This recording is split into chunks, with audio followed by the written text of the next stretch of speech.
హల్లెలూయా. Good morning. అనుదిన ధ్యానం అండి. 7 గంటలైంది. ఈ పాటికే మీరు మేల్కొని ఉంటారని, వాక్యం కొరకు ఆశతో కనిపెడుతున్నారని నమ్ముతున్నాను. మీరు ఇతర దేశాల్లో ఉంటే ఇది మరొక సమయమైనా మీకు అనుకూలమైన సమయం కాకపోయినా కాచుకొని ఉంటున్నారని మీరు తెలియజేస్తున్నారు. అందుకని క్రమం తప్పకుండా ఎప్పటికప్పుడు దేవుని సొంతలో ప్రార్థించి ఆయన ఇచ్చిన సందేశాలు ఫ్రెష్గా మీ కొరకు ఇలాగూ రెడీ చేసి సిద్ధపరిచి తీసుకొస్తున్నాం. దేవుడు మనతో మాట్లాడును గాక. ప్రార్థన. పరిశుద్ధుడా, నీకు వందనములయ్యా. నీ మాటలు జీవం కలిగినవి కదా, నీ మాటలు హృదయ అవసరతలు తీర్చేవి కదా. మా హృదయ రహస్యాలు ఎరిగిన దేవా, మా అవసరతలు ఎరిగిన దేవా, మా స్థితిని చూచే ప్రభువా, ఎవరికి ఏ మాట ఈరోజు అవసరము వారికి మీ స్వరమును వినిపింపజేయమని క్రీస్తు నామములో అడుగుచున్నాను తండ్రి. ఆమేన్. మన మనసులో ఉన్నది ఎవరికీ తెలియదండి. మన బాధ ఎవరికి అర్థం కాదు.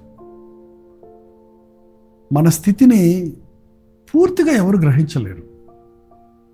ఒక్కొక్క యాంగిల్లో మనం చూసినప్పుడు వీళ్ళకేవిలే అనిపిస్తుంది. ఉదాహరణకి మిమ్మల్ని ఎవరన్నా పెళ్లిలో కలిశారనుకోండి, మీరు వేసుకున్న వస్త్రాలను బట్టి, మీ అట్టహాసాన్ని బట్టి వీళ్ళు అనుకుంటారు. అదే ఒక మరణ సమయంలో చూశారనుకోండి, ఏంటి వీళ్ళు ఎప్పుడు ఏడు మొహం వాళ్ళు ఇలా ఉన్నారేంటి, ఇంత పేదోళ్ళ, ఇంత దిక్కుమాలినోళ్ళ అన్నట్టు అభిప్రాయం కలుగుతుంది. ఎప్పుడు కూడా ఒక పొజిషన్లో మనిషిని చూసి మనం తీర్పు తీర్చటం తప్పండి. ఇవాళ ఈ ఫేస్బుక్లో, యూట్యూబ్లో కొన్ని పోస్టులు పెడుతుంటారు కదా, వాళ్ళ బర్త్డే సందర్భంగా, వెడ్డింగ్ డే సందర్భంగా, లేకపోతే ఫంక్షన్స్ సందర్భంగా వాళ్ళు పెట్టుకున్న పోస్టులు మరి ఎందుకు పెట్టుకుంటారో తెలియదు. మరి వాళ్ళ బంధువులు చూస్తారనో, వాళ్ళ శ్రేయోభిలాషులు చూస్తారనో, లేకపోతే గొప్పలు చూపించుకోవడానికో తెలియదు. కానీ the motive behind it, but whatever it is, ఇతరుల ఆనందంలో ఆనందించటం, ఇతరుల దుఃఖంలో దుఃఖించటం మన పని అండి. పైకి కనబడేదంతా నిజం కాదండి. హృదయ స్థితిని ఎరిగిన వాడు ప్రభు ఒక్కడే. కొంతమంది ఎన్ని బాధలున్నా తట్టుకొని గంభీరంగా ఉంటారు. కొంతమంది ఏ బాధ లేకపోయినా ఏదో బాధపడుతున్నట్టు వారి ఫీలింగ్స్ ఇస్తుంటారు. కానీ మనుషుల్ని మనం మభ్యపెట్టచ్చు. డబ్బులు లేకపోయినా ఉన్నట్టు, ఉన్నా లేనట్టు, మనం ఎంత రహస్య జీవితం, అపవిత్రమైన జీవితం ఉన్నా పరిశుద్ధులుగా మనుషుల ముందు కనబడటానికి, మనసులో ఒకటి పెట్టుకొని నోటితో ఒకటి మాట్లాడటానికి, మన బాధను కప్పుకోవడానికి మనం నటనా జీవితం జీవించటం. ఈ లోకమే నటన అండి. ఈ లోక నటన గతించిపోతుంది. యాక్షన్ అనేది ఎంతసేపు ఉంటుందండి? రియాలిటీ నిజంగా ఉంటుంది. దేవునికి మనం బాగా తెలుసు, మన బాధ తెలుసు. దేవునికి మన మనసు కూడా తెలుసు. మన యేసు ప్రభు ఈ లోకంలో ఉన్నప్పుడు ఆయన ఒకచోట కూర్చొని అందరూ భక్తులారా రండి అనలేదండి. ఎక్కడెక్కడ అవసరతలో ఉన్నారో వాడి దగ్గరికి వెళ్ళాడు. నశించిన దానిని వెతికి రక్షించడానికి వచ్చాడన్నాడు. పాపులను వెతికి మారు మనసులోకి నడిపించడానికి వచ్చాడన్నాడు. దెయ్యాల చేత పీడించబడుతున్న వారిని విడిపించడానికి వచ్చాడు. రోగులను స్వస్థపరిచేవాడు ఆయన. యెరూషలేములో బెతెస్దా అనే ఒక కోనేరు ఉందండి. ఇప్పటికీ ఉందండి. నేను చాలాసార్లు అక్కడికి వెళ్ళి అక్కడి నుంచి వర్తమానాలు కూడా ఇచ్చాను. ఆ బెతెస్దా కోనేరు 5 మంటపాలు ఉన్నాయి చుట్టూ. ఇప్పుడు శిథిలావస్థ స్థితిలో ఉంది. కానీ ఆ రోజుల్లో ఆ కోనేటిలోని నీళ్లు ఆయా సమయాల్లో దేవదూత వచ్చి కదిలించేదట. అంటే అక్కడ కలకలం ఏర్పడేది. ఆ నీళ్లు కదిలించబడినప్పుడు మొదట ఎవడు దూకుతాడో వాడు ఎట్టి వ్యాధి గలవాడైనా స్వస్థత పొందేవాడు. ఒక అద్భుతం జరుగుతుంది అక్కడ. అలాంటి స్వస్థతలు పొందడానికి అక్కడ 5 మండపాల్లో రకరకాల రోగులు, వ్యాధిగ్రస్తులు, కుంటివారు, ఊచకాలు చేతులు గలవారు గుంపులుగా పడి ఉన్నారట. ఎప్పుడెప్పుడు నీళ్ళు కదులుతావా, ఎప్పుడెప్పుడు నేను దూకాలా అని. బైబిల్లోనండి కథలు ఉన్నాయి, కథల్లోని సారము ఉంది. కొన్ని ఉపమాన రీతులుగానే ప్రభు చెప్పాడు. ఆ తర్వాత శిష్యులు వచ్చి అడిగినప్పుడు వారికి చక్కగా అర్థమయ్యేటట్టు వాటిని వివరించేవాడు. చూడండి, ఈ ఉపమానం యొక్క అర్థమేంటో తెలుసుకోవాలి, ఈ సంగతి ఏంటో తెలుసుకోవాలనే ఆశ నీకుంటే అవి అర్థమయ్యేటట్టుగా దేవుడు పరిశుద్ధాత్మ ద్వారా ఈరోజు కూడా జరిగిస్తాడు. ఆ కోనేరు దేవుని వాక్యం. ఆ 5 మండపాలు యేసు ప్రభు యొక్క 5 గాయాలకు గుర్తు. ఆ కోనేటిలోని నీరు దేవుని వాక్యం అనే ఉదక స్థానానికి, నీటికి గుర్తు. ఆయా సమయాలలో దేవదూత అంటే దేవుని దూతే, రెక్కలున్న దూతే అక్కర్లేదండి, దేవుని చేత పంపబడిన వ్యక్తి. దూత అంటే సేవ, సమాచారాన్ని తీసుకెళ్లే వ్యక్తి, మెసెంజర్. దేవుని సేవకుడు ఆయా సమయాల్లో దేవుని వాక్యాన్ని కదిలిస్తూ ఉన్నాడు. ఇప్పుడు ఈ అనుదిన ధ్యానంలో మనం ఏం చేస్తున్నాం? అక్కడున్న ఒక వాక్యాన్ని చదివి దాన్ని వివరిస్తున్నాం, దాన్ని కదిలిస్తున్నాం, దాన్ని గ్రహించుకోవడానికి, దాన్ని అనునయించుకోవడానికి ప్రయత్నిస్తున్నాం.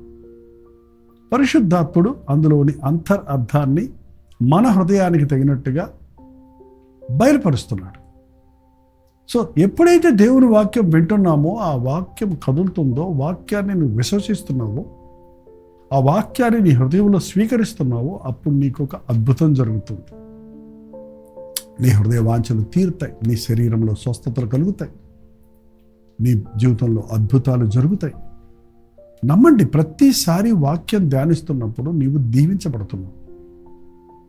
దుష్టుల ఆలోచన చొప్పున నడువక, పాపుల మార్గము నిలువక, అపహాసకులు కూర్చుండు చోట కూర్చుండక, యెహోవా ధర్మశాస్త్రమందు ఆనందించుచు దివారాత్రములు దాన్ని ధ్యానించేవాడు ధన్యుడు. అట్టి వాడు ఆకు వాడక తన కాలమందు ఫలమిచ్చు చెట్టు వలె ఉండను, అతడు చేయునదంతయు సఫలమగును. మనకు తెలియకుండానే దేవుని వాక్యాన్ని ధ్యానిస్తున్నప్పుడు మనకు కావలసిన జ్ఞానము, మనకు కావలసిన దీవెన, మన చేతుల పనులలో సఫలత, మన కుటుంబాల్లో ఆశీర్వాదం కలుగుతుంది. ఇది అక్కడ స్పిరిచువల్ మీనింగ్. అక్కడ నిజంగానే రోగులు స్వస్థత పడ్డారు. రోగులు అప్పుడు ఇప్పుడు కూడా యేసు నామములో స్వస్థత పొందుతున్నారు. డౌటా? అనుమానమా? ఇప్పుడు కూడా ఎంతోమంది అద్భుతమైన రీతిగా స్వస్థపడుతున్నారు. డాక్టర్లు వదిలేసిన వారు, ఇక బతకడు చనిపోయినని హోప్లెస్ అని వదిలేసిన వారు, దేవునికి మొరపెట్టుకున్నప్పుడు, పశ్చాత్తాపడినప్పుడు, విశ్వసించినప్పుడు అద్భుతమైన రీతిగా స్వస్థతలు పొందుతాం. మీ జీవితంలో అలాంటి స్వస్థత సాక్ష్యాలు ఉంటే పంచుకోరండి. మానసికమైన స్వస్థత, శారీరకమైన స్వస్థత, ఆధ్యాత్మికమైన అనారోగ్యం అంటే పాపాన్ని ప్రేమించే రోగం, రోగం. అది ఏం రోగం? నీకు కోపం వస్తే తిడతారు చూసారా? పాప రోగం మనిషిని బట్టి పీడిస్తుందండి.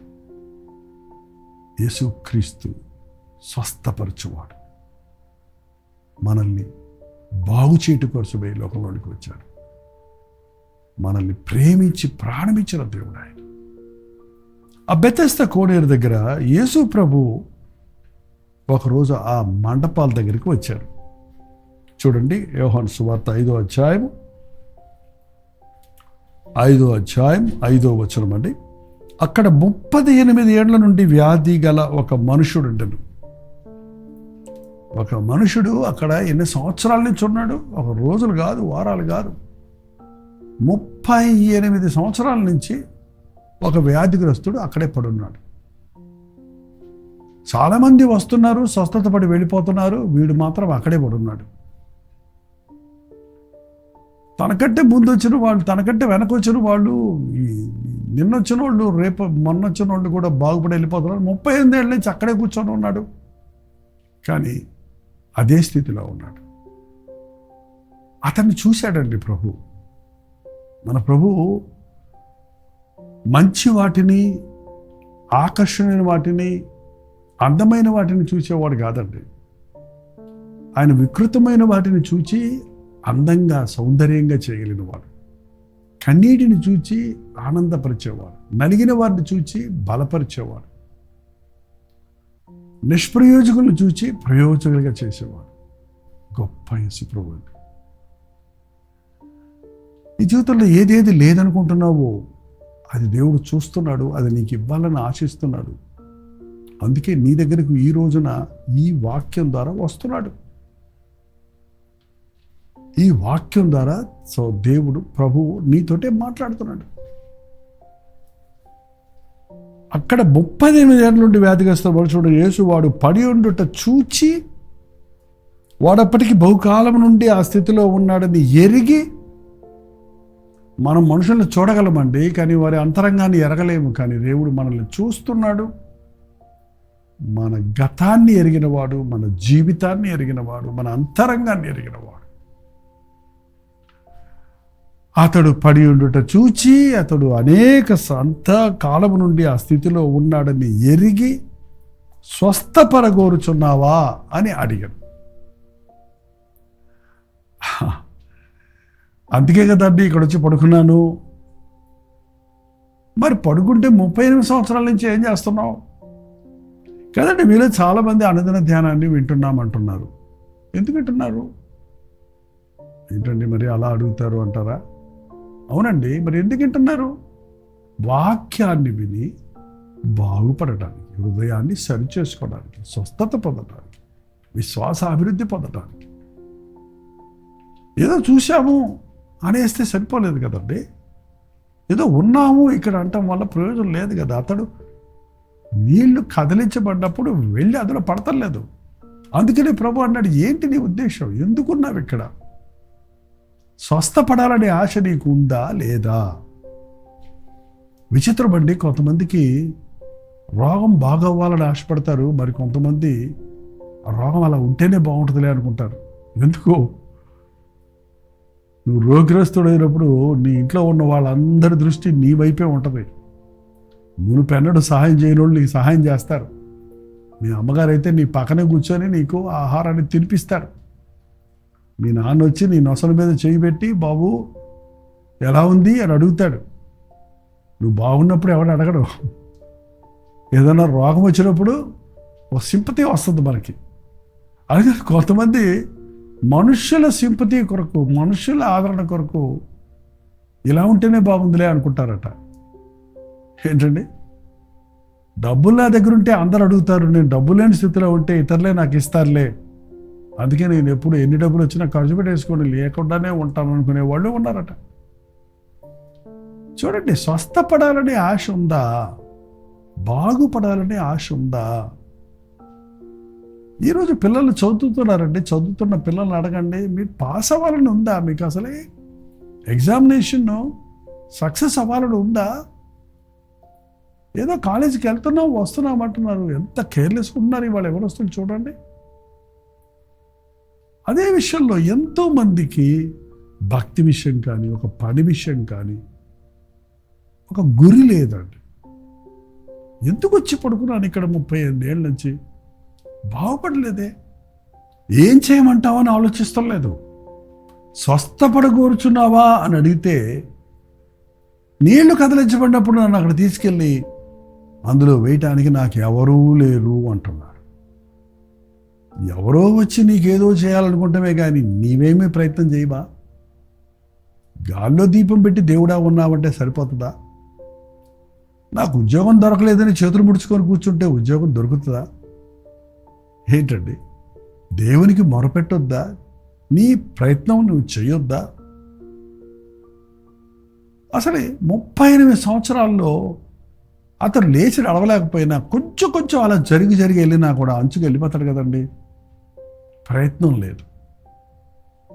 మీ జీవితాల్లో నాకు ఉద్యోగం లేదు, నాకు అప్పులు ఉన్నాయి, నా జీవితం బాగాలేదు, నా కుటుంబం సరిలేదు, నా హృదయం మారలేదు, నేను ఈ పాపం మానలేను అనుకుంటూనే కూర్చున్నారా? ఇంకా నన్ను ఎవరు మార్చలేరు, దేవుడు కూడా మార్చలేడు కొంతమంది అంటుంటారు. అలా నిరుస్పృహలో ఉన్నారా? నిన్నే దేవుడు చూస్తున్నాడు. నీకు ఆశ ఉంటే, నీకెవరున్నా లేకపోయినా నేనున్నాను.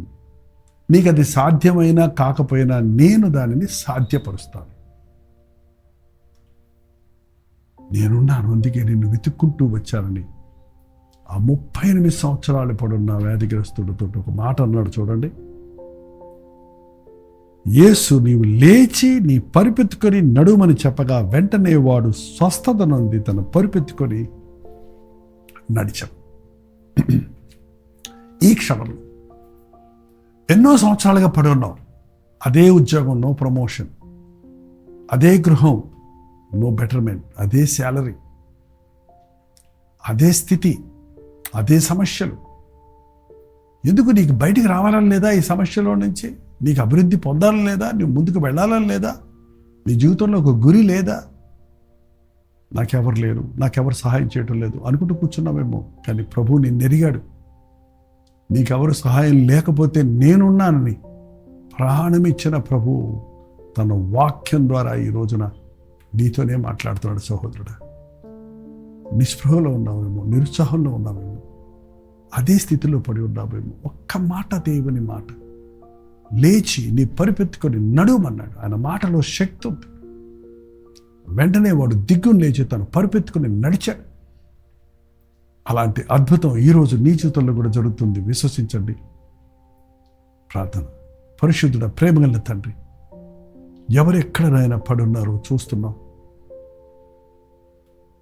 ఏ విషయంలో వారు నిరుత్సాహంలో పడున్నారు, రుణబాధలలో పడున్నారు, ఉద్యోగంలో అభివృద్ధి లేని పరిస్థితుల్లో పడున్నారు, కుటుంబ సమస్యల్లో పడున్నారు, మానసికంగా కృంగిన స్థితిలోనే పడున్నారు. ఈ రోజునైనా నీ గాయపడిన చేతిని చాపి అట్టి వారిని లేవనెత్తయ్యా.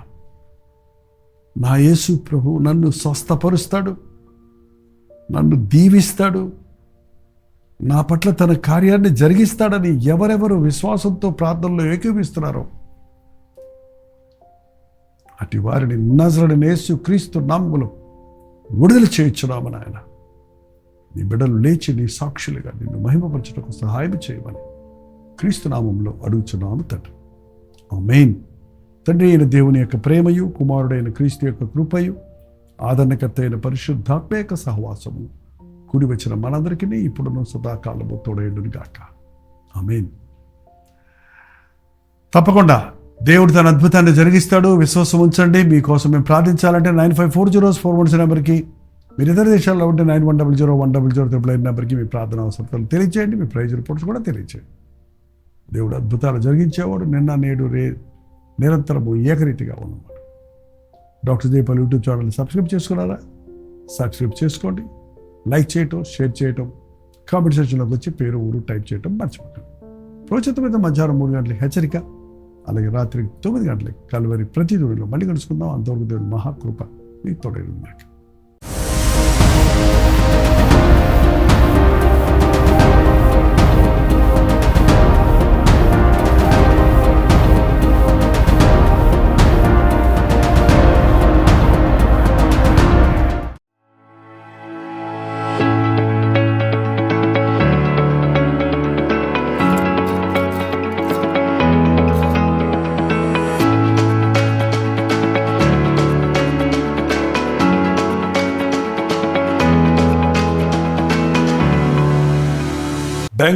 బెంగళూరు పరిసర ప్రాంతాల్లో ఉన్న వారికి శుభవార్త. ప్రవచితమైతే జూన్ 17వ తారీఖున 1 డే గెట్ టుగెదర్ను బెంగళూరులో ఏర్పాటు చేస్తున్నాం. మీరు చాలామంది కోరుతున్నట్లుగా మిమ్మల్ని వ్యక్తిగతంగా చూడడానికి, మీకోసం ప్రార్థించడానికి, దేవుని వాక్యాన్ని అందించడానికి బెంగళూరు వస్తున్నాం. ఈ తారీఖును మీరు గుర్తుపెట్టుకోండి. జూన్ 17వ తారీఖు మధ్యాహ్నం 2 గంటల నుంచి 5 గంటల వరకు, 6 గంటల నుంచి 10 గంటల వరకు 2 సెషన్స్గా ఈ 1 డే గెట్ టుగెదర్ ఏర్పాటు చేస్తున్నాం. రండి, పాల్గొనండి, దైవాశీస్సులు పొందండి. ముఖాముఖి మిమ్మల్ని చూడడానికి, వ్యక్తిగతంగా మీకోసం ప్రార్థన చేయడానికి అవకాశం కలుగజేయండి. జ్ఞాపకం ఉంచుకోండి, జూన్ 17వ తారీఖు మధ్యాహ్నం 2 గంటల నుంచి 5 గంటల వరకు, 6 గంటల నుంచి 10 గంటల వరకు 2 సెషన్స్గా ఈ 1 డే గెట్ టుగెదర్ బెంగళూరులో ఏర్పాటు చేస్తుంది. చిరునామా గమనించండి. Hudson community centre, CSI compound, opposite to Mitralaya girls high school, near corporation circle, Bengaluru.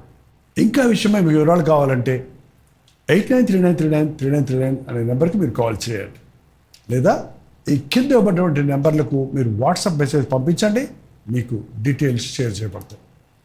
తప్పకొస్తారు కదా.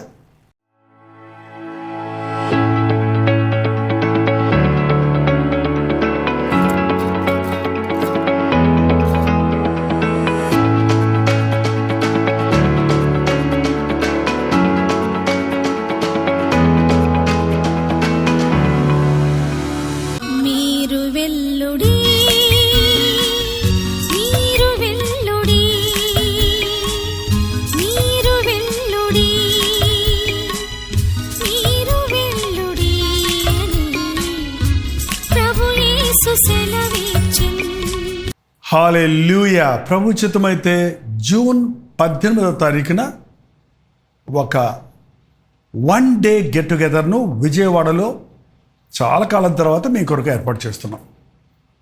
ఎన్నో సంవత్సరాలు అక్కడ గెట్ టుగెదర్లు పెట్టాం. మీరందరూ బలపడ్డారు, దీవించబడ్డారు, ఆయా సంఘాల్లో సాక్షులుగా సాగుతున్నారు. అనుదినము సోషల్ మీడియా ద్వారా బలపడుతున్నామని తెలియజేస్తున్నారు. మిమ్మల్ని వ్యక్తిగతంగా చూస్తానికి, మీ కొరకు ప్రార్థించడానికి, ప్రభువును స్తుతించడానికి ఈ యొక్క 1 డే కూడా కాదండి, 1 మీటింగ్ జూన్ 18వ తారీఖు సాయంకాలం 4 గంటల నుంచి 10 o'clock వరకు ఒకే సెషన్గా ఏర్పాటు చేస్తున్నాం. రాగలిగిన వాళ్ళందరూ రండి, ఈ పరిచయంలో పాల్గొనండి. మీకోసం వ్యక్తిగతంగా ప్రార్థించడానికి, మిమ్మల్ని ముఖాముఖిగా చూడడానికి అవకాశం కలిగజేయండి. చిరునామా గమనించండి. The venue convention hall near new government hospital, NTR colony, Vijayawada. ఇంకా విషయమై మీకు వివరాలు కావాలంటే ఈ క్రింద ఇవ్వబడినటువంటి ఫోన్ నెంబర్కి మీరు కాల్ చేయండి, మీకు లొకేషన్ షేర్ చేస్తారు. తప్పకొస్తారు కదా. మీరు వెల్లుడి, మీరు వెల్లుడి, మీరు వెల్లుడి, మీరు వెల్లుడి అని ప్రభు యేసు సెలవిచ్చెను. సర్వలోకముకు సువార్తనందించుడి, సర్వ సృష్టికి యేసుని ప్రకటించుడి. సర్వలోకముకు సువార్తనందించుడి, సర్వ సృష్టికి యేసుని ప్రకటించుడి. హల్లెలూయా. తణుకు పరిసర ప్రాంతాల్లో ఉన్న వారికి శుభవార్త. తణుకులో ఒక గెట్ టుగెదర్ ఏర్పాటు చేయడానికి మీలో అనేకులు ఎప్పటి నుంచి అడుగుతున్నారు. ప్రభు చిత్తములో ప్రార్థించి ఇదిగో జూన్ 19వ తారీఖు బుధవారం మధ్యాహ్నం 2 గంటల నుంచి 5 గంటల వరకు, 6 గంటల నుంచి 10 గంటల వరకు 2 సెషన్స్గా ఈ 1 day get together BVR function హాల్లో ఏర్పాటు చేస్తున్నాం. చిరునామా గమనించండి. బీవీ రావు ఫంక్షన్ హాల్, నెక్ function hall, opposite to D Mart, bypass road, Tanuku. ఇంకా విషయమే మీకు వివరాలు కావాలంటే 89393939 అనే నెంబర్కి మీరు కాల్ చేయొచ్చు. క్రింద ఇవ్వబడినటువంటి వాట్సాప్ నెంబర్లకు మీరు వాట్సాప్ మెసేజ్ పెట్టచ్చు, లేదా ఈ QR కోడ్ స్కాన్ చేసుకోవచ్చు.